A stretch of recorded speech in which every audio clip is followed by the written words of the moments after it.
welcome back to Tea and Talk. Today I have a special guest with me, and her name is Nala. Say hello, Nala. I hope everybody is doing well. It's good to see you all, and especially everyone that is going to watch this on the replay. I really believe that today I have a wonderful topic for us to share tea with and discuss today. There you go.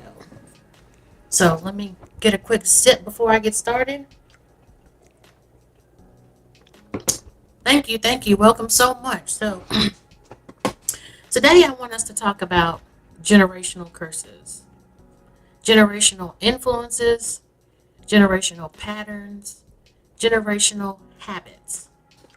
So how many times have you thought to yourself in your private, quiet thoughts and moments and just genuinely wondered, why do I do the things that I do?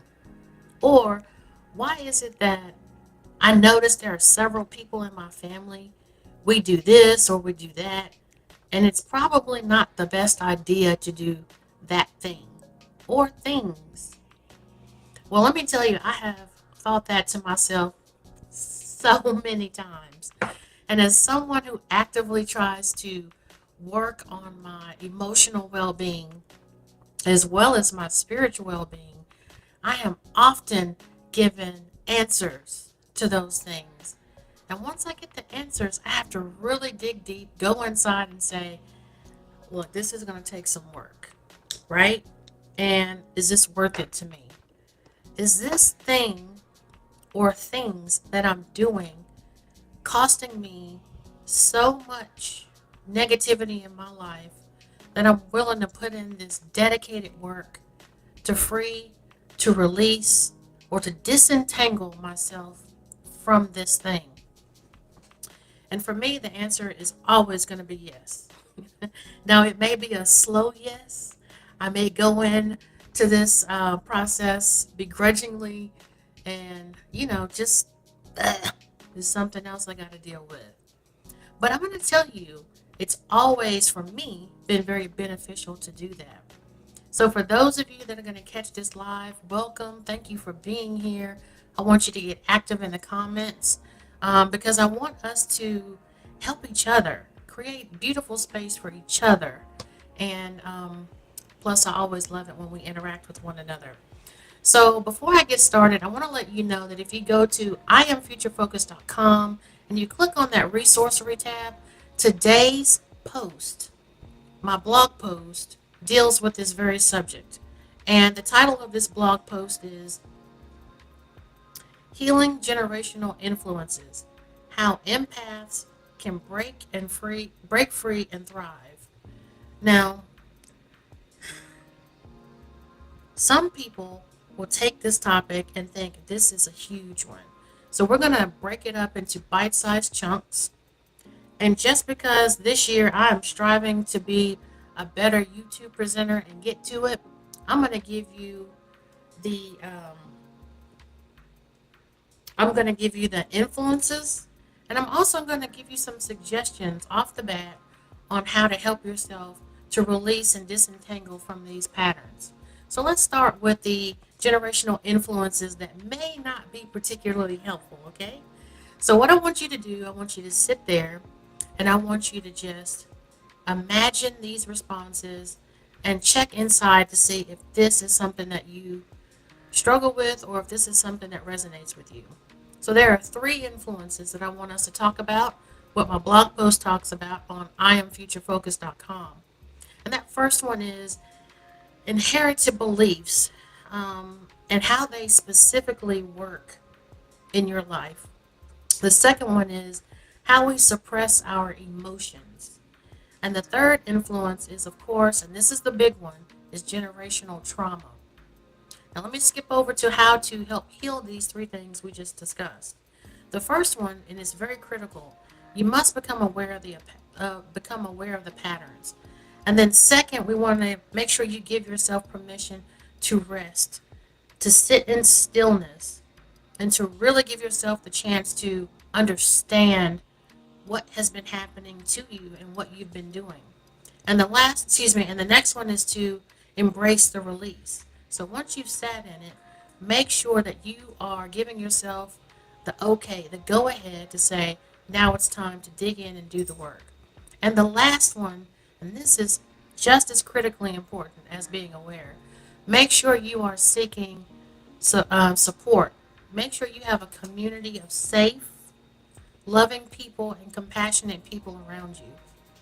You want to make sure that as you are growing into someone that you've never been before or doing things you may not have never done before, that you give yourself grace and that you have someone that you love and trust who has your best interest at heart to help listen to you, to bounce ideas off you, and to just to remind you, hey, this is what you said you wanted to do. This is who, this is the vision you have for yourself. I want to make sure that you honor that and remain true to that. All right, so let's get into it. So let's go back to the particular influences, right? So making sure that the inherited beliefs about ourselves and work. Now, when I say work, I mean your actual employment. And this is a big one, and it's a sneaky one, right? Because you're thinking, work, what does that have to do with me personally? Well, it has a lot to do with you personally. And so today I'm going to share with you, just for the sake of time and everything, I'm going to share with you how things have affected me personally and how, taking a step back, I can see how it was interwoven into how I function and how I moved in the world. So how many of you, just like me, you grew up and you heard you've got to be the best so that you can stand out, you've got to be better than the best. You know, these expectations that you put on yourself, I can remember hearing these things as a kid and hearing people tell me, you know, it's not enough just to show up. But when you do show up, you've got to outshine, outperform, and outbest everyone in the room. And it wasn't because it was an ego thing that, you know, you just have to be the best at what you do. It was I got to be all that, miraculous, extraordinary, just to be accepted. And so if you are somebody that actually put in the work and was able to hit those kind of expectations, it's like, where do you go from there? If you're already being miraculous and extraordinary just to be accepted, what do you do to really stand out and thrive and be accepted and more importantly, to be at peace with yourself? See, the trap is nothing is ever enough. So you're always on the hamster wheel trying to do better, trying to be better. And those things can really hurt you in the long run because nobody can sustain that type of energy. Where do you go and rest if you're constantly trying to do better and be better? So how many of you have been locked into that expectation, that high intensity? And you can look back now and see how it was slowly but surely diminishing your capacity to be a human being and just enjoy life around you. That was a big struggle for me that was a big struggle for me many years ago. And it was a programming and a conditioning that I had to really learn to let go of.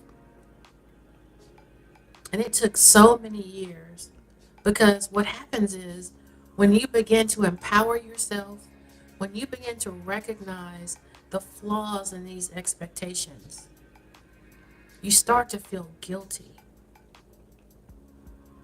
So the expectation is bad enough. Now you got to deal with guilt. Like, is it really possible for me to just, be me? Who I am at my core, is that good enough? It's scary. So you've got guilt, you've got fear, and it can be overwhelming in the beginning. But what I want you to realize is that fear and that guilt, does it compare to the non-stop, never-ending rat race of being extraordinary, of being miraculous every day, having to perform at the highest and highest of levels? Which is worse to you? To stay where I was, or to struggle in the interim and learn and be in a different, more holistic and empowering way? So that's something I want you to think about. What are the beliefs that you inherited about yourself and how you work, your employment, your job, and how it really impacts you as a human being? And the second point I want to go to is emotional suppression. Now, I know regardless of ethnicity, age, where you're from in the country, emotional suppression, I think, is one of those bullet points where many of us have struggled with that. Again, I can remember in my own family where being vulnerable was a sign of weakness. You don't let people know what you're dealing with. And the reason for that, for me, in my experience, was because you don't want to give them any reason to use it against you, any reason for that to come up later and it be weaponized against you. And so we learn how, I think the biggest mantra in our house growing up was what goes on in the house stays in the house. And so when you get to that point, if you don't have anybody safe and loving um, to share with inside the house, you learn how to shut down and close yourself off. And then you wonder why so many adults get in relationships and they're closed off and they really don't talk about their feelings or what they're thinking or their problems. And they're not willing to discuss it until this behavior or this thing has led us to the point where now I have no choice but to address it. Because there were needs that have gone unmet for so long that now, in order to meet this need, I have done this thing. This behavior has now gotten me to a point where I'm completely out of control. My life feels reckless.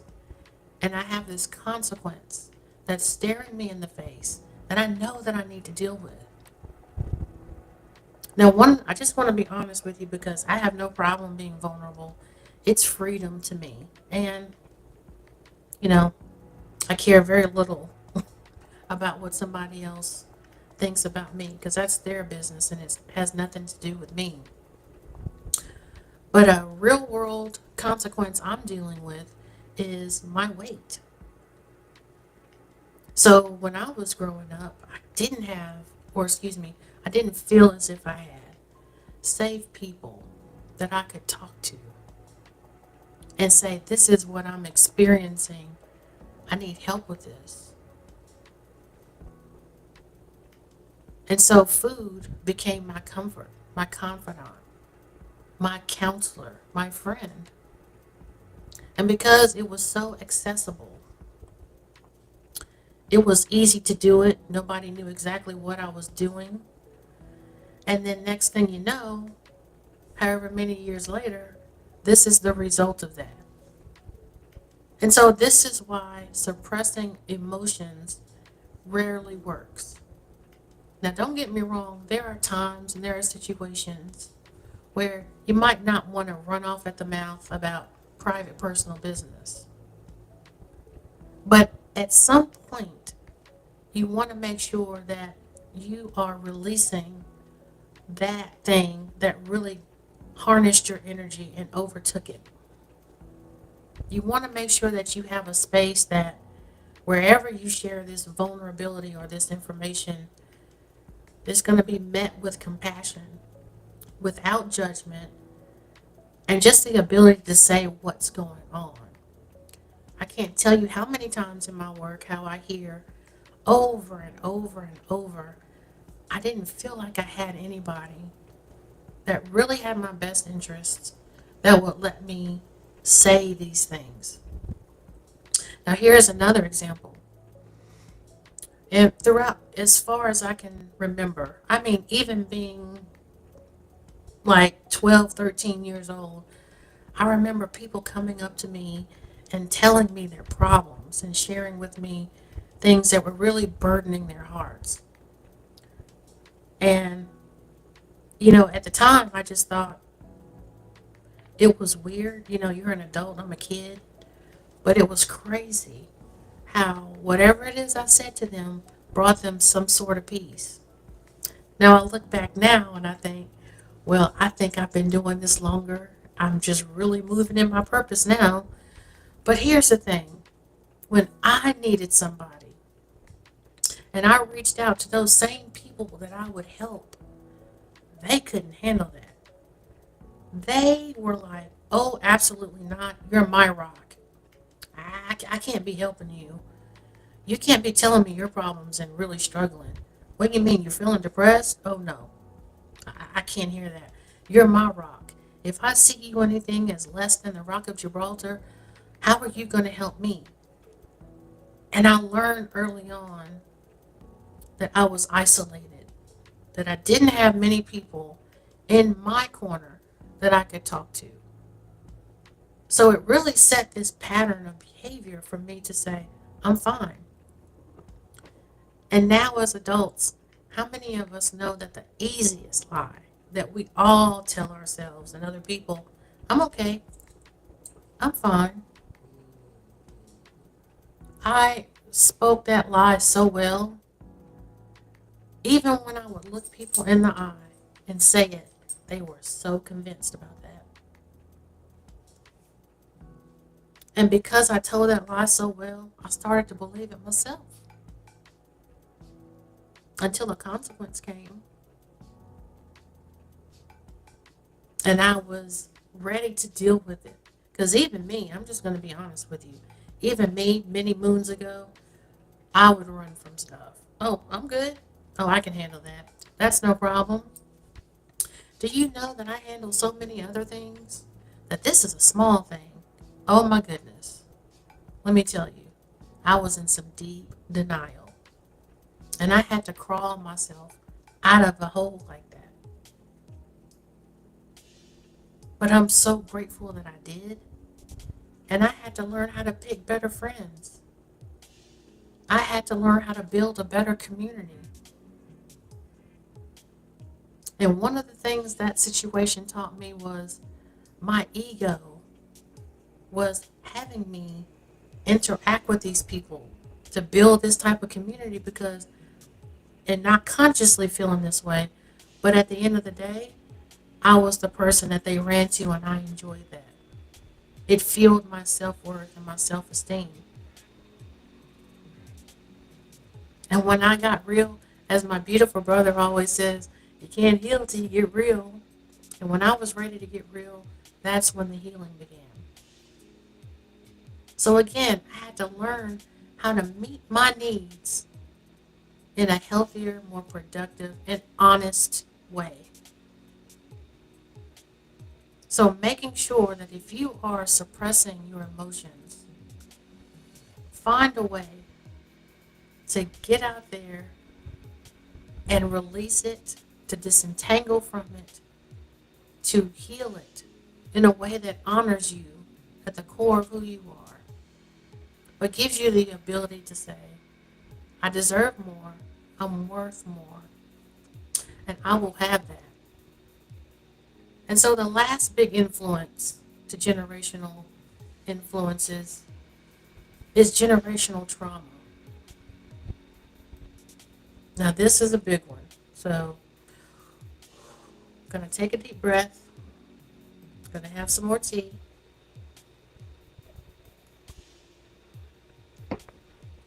All right, here we go.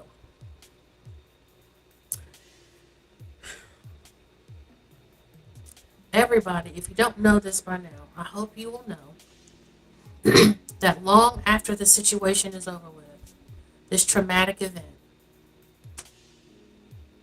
those things still live in the cellular levels of your body. your body remembers what's going on. It remembers what happened to it. And one of the biggest reasons for that is that we are made up of mostly water. And water is an intelligent being. It is an ancient being. And it holds memory. Water holds memory. And that's one of the reasons why water is so powerful, because you can speak to it and it will listen and it will respond accordingly.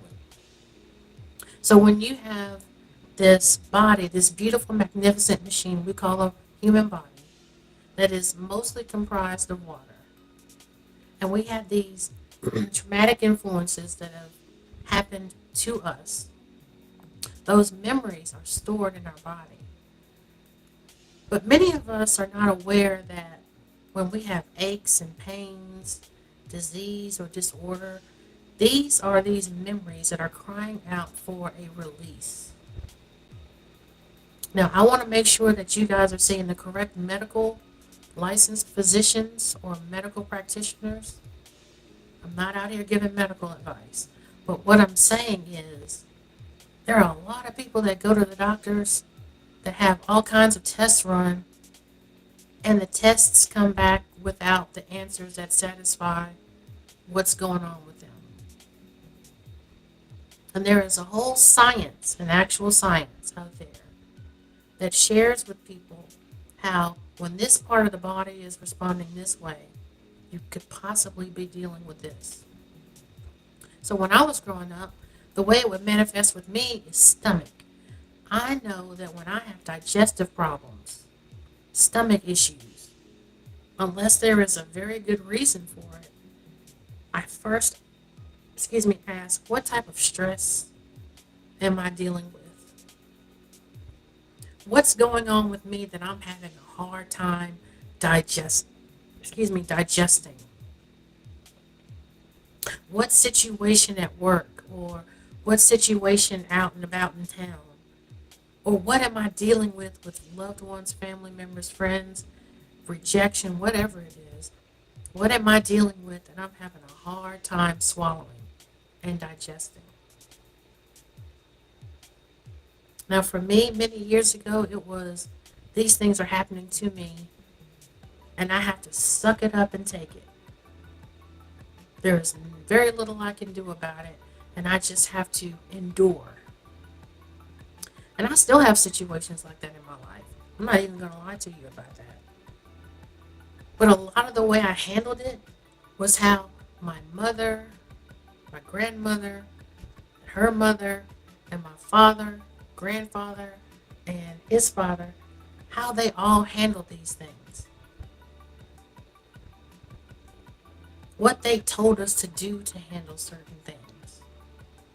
Because here's the thing, what worked well for them may not necessarily translate to current times and work well for me. And I had to, in the moment, figure out, is this a universal truth they're telling me, and this will work in any circumstance?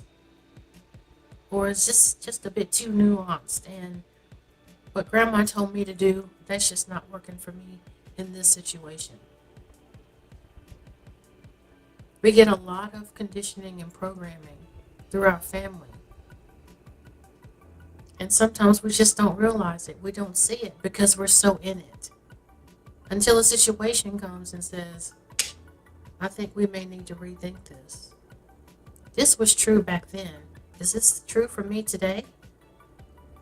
Is this true for my life? So these are some important questions that we want to make sure we're asking ourselves to bring awareness, and also to seek and go within and find those answers. Now, many years ago when I was in therapy, and I had a standing appointment every Tuesday at 4 o'clock, it was the best time of my life because it was a safe place I could go, and that hour was dedicated to my emotional well-being. I could ask the tough questions. I could hear and receive the tough questions.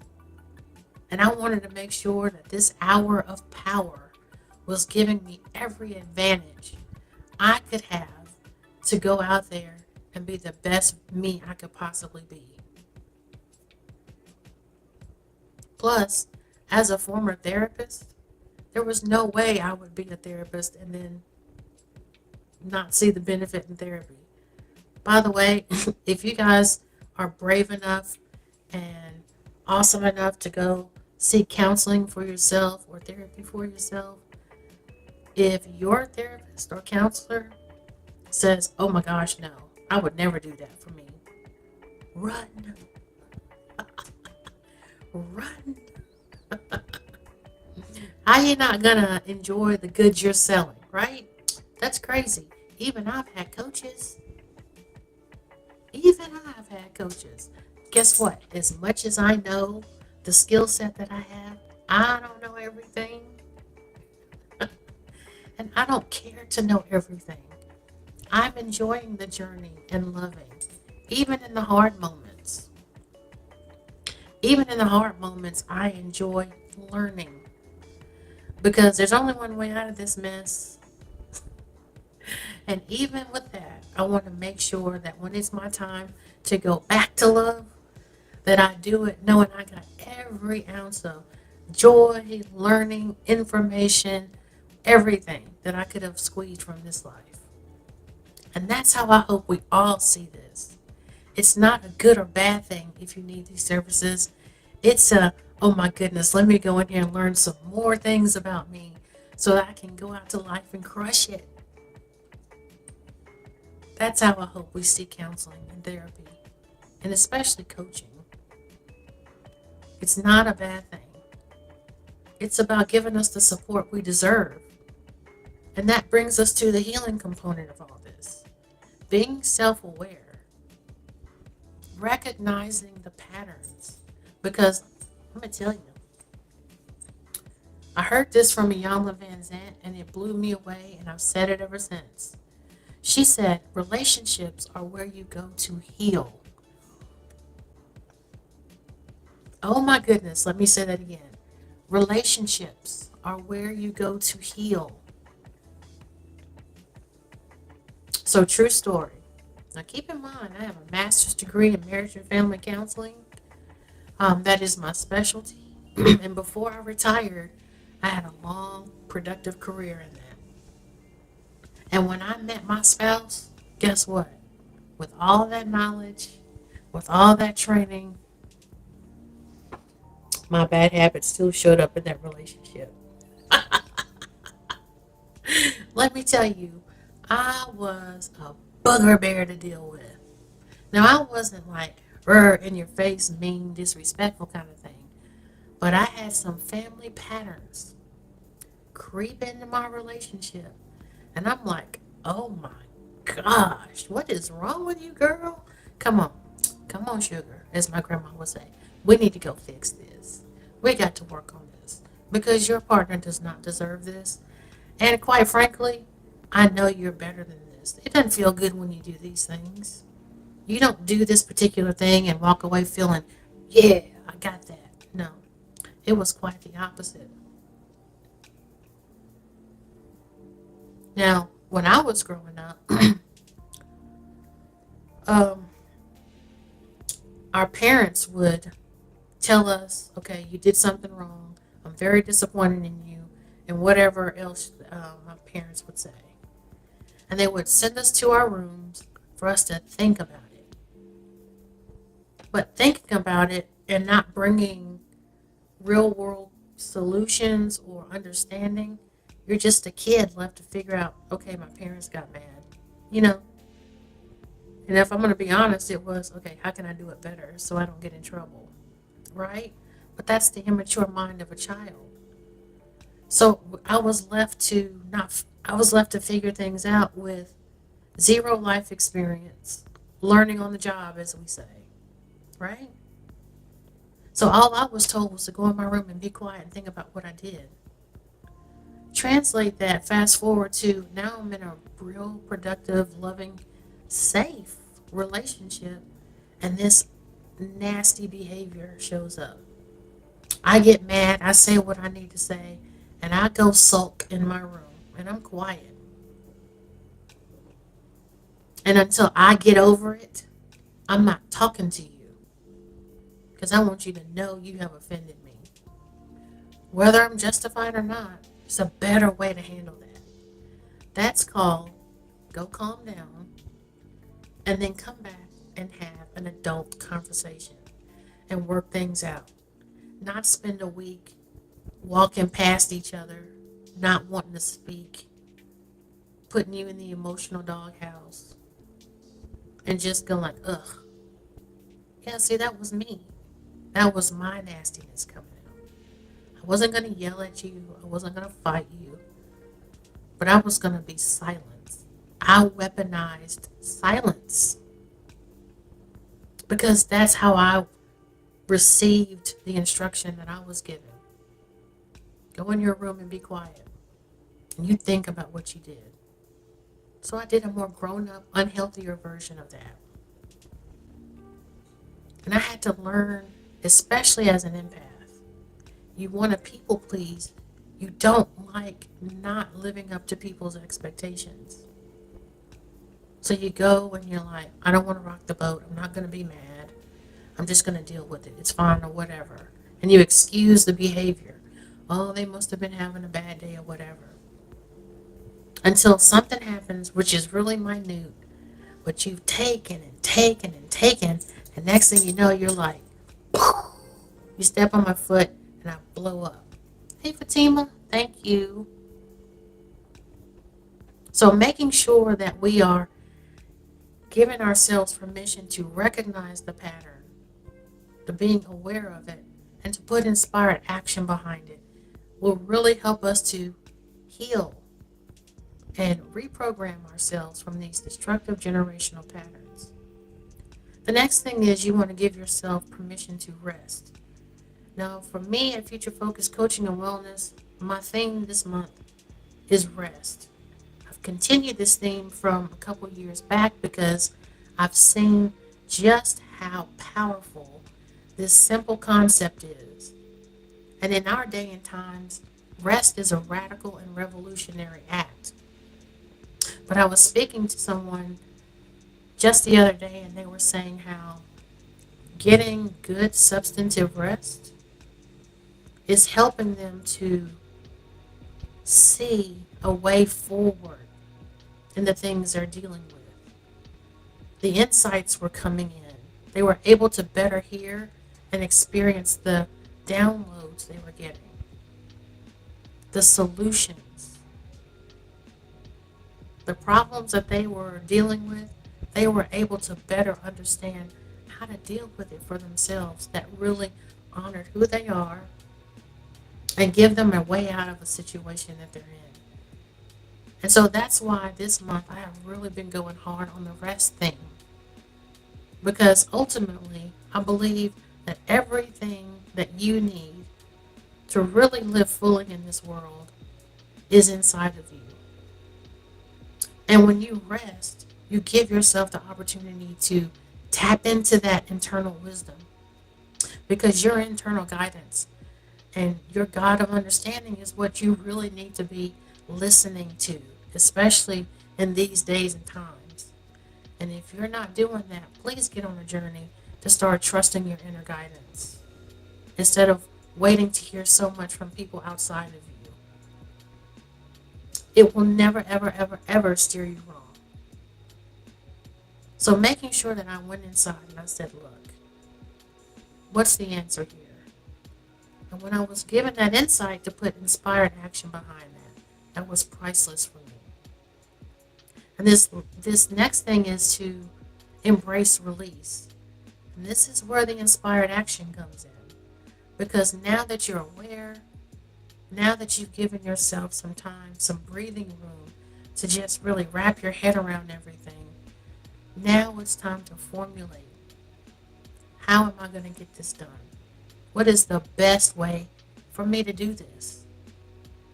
And since we're talking about generational influences, generational traumas, I want you to make sure that you are seeking the best level of support Here's the difference that I see in my mind between the counseling and the coaching.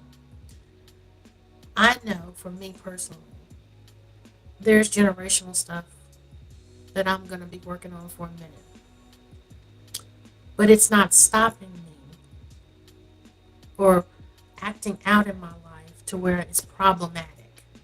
So for me, coaching is good because I can be goal oriented. I can go to someone and say, hey, I need to lose X amount of weight. Help me do that.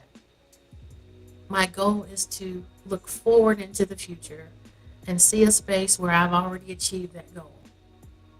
Now, when the influences are problematic and they're wreaking havoc in your life, and you're not able to look forward, it's keeping you stuck in the past, and you're really having to dig in the past to get the answers to the why, that's when counseling is so beneficial and wonderful. So when I used to function as a counselor, we looked at why this happened. Let's dig in the past to see where the pattern started and how we can bring it to your awareness and help you fix it. But now as a coach, our foundation is what can we do? What steps do you take to move forward? We may dabble in the past every now and then, but we don't even come close to staying there. It's a quick point of reference and we're looking forward. We're goal oriented. So when you're dealing with these generational traumas, figure out which level of support is best for you. And there is no shame in either one of them. Remember, it's wonderful to be able to look at yourself with support and with love and with safety and to say, hey, this part of me needs additional support. And I am empowered enough to where I'm going to help myself get the support I need. And that's why this last point, being a part of community and seeking support, is amazing. I am so ready for us all to get to a space where asking for help is as integral to our day-to-day life as waking up and getting a cup of tea or coffee. Speaking of which, I don't want us to say anymore, I'm fine, I'm okay. I'm ready for that lie to be obsolete in everybody's life. Because I'm the type of person where I really care. When people ask me, how are you? I stop in my tracks. I look them in the eye and I say, I'm okay, how are you? And they get so surprised that I stop what I'm doing. Being intentional and looking them in the eye, asking them that question and waiting for the response. How beautiful is that? That I can hold space for somebody in less than a minute. But it's such an impactful action. Now imagine if we did that for ourselves, to ourselves, every day. That didn't cost any money. It didn't expend any extra resources. It's a powerful intention that holds amazing benefits. So I hope that when you look at this, I totally agree, Fatima. Tea is very good for you, better than coffee. I love tea, and every week I share a different tea that I enjoy. And this week was my Snow Days tea, and it's white tea, cinnamon, orange peel, honey, and for those that want to be extra funky, I have star anise as an optional ingredient. And it's just warmth in a mug is what it is. So I really appreciate you, Fatima, being here in Synchro Nation. Thank you all so much for being here and sharing this live with me. It means everything to me.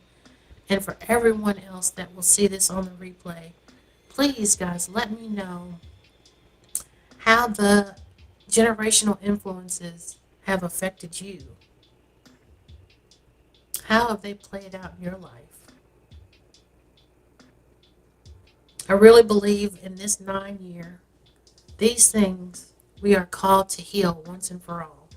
Because as my spiritual teacher told me a couple days ago, she said, if you don't heal it now, you're going to have another 9 years of the same thing over and over and over until you get the lesson together.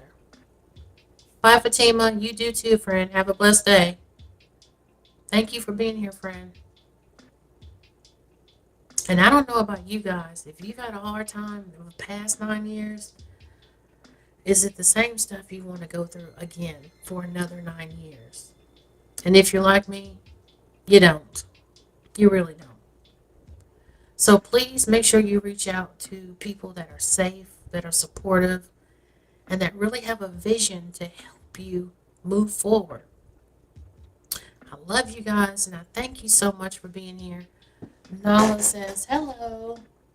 She thanks you for being here. And please feel free to reach out and let me know how I can help you. My motto this year is service over sales. You know, it's all about helping us both, helping us all get to where we need to be, right? And I'm here to help in the best way I know how because I love you and I want us all to win. I want us all to feel like what Nala feels right now, safe and secure. And I really do have the vision to help you do that for yourself. All right, guys. Thank you so much. You are so loved, and I'm looking out for you. Thank you for being here at Tea and Talk Time, and I will see you next time. Bye.